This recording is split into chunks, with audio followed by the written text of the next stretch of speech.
C'est à cause de cet autocollant qu'un militant d'Aïta est aujourd'hui poursuivi.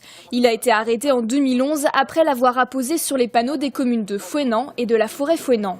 Dans le Finistère, tous les panneaux renouvelés normalement doivent être bilingues en fait, breton-français.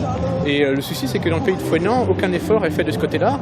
Et donc du coup on milite pacifiquement à notre façon en collant les autocollants pour mettre en valeur justement cette non-présence de la langue bretonne. Une action militante qui a été condamnée en première instance. 1 000 € d'amende ainsi que plusieurs milliers d'euros de dommages et intérêts aux 2 communes et au Conseil général.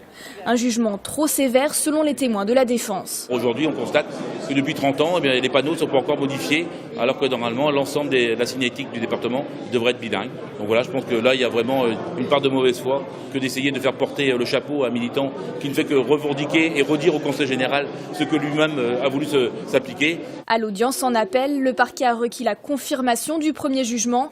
L'avocat du contrevenant, lui, a demandé la relaxe, invoquant une décision politique. Chaque citoyen peut voir des panneaux avec des autocollants.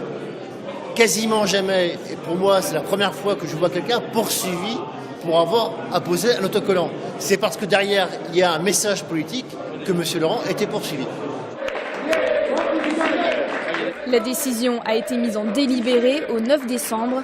Un nouveau rassemblement est alors prévu devant le Parlement de Bretagne pour soutenir ce militant et la langue bretonne.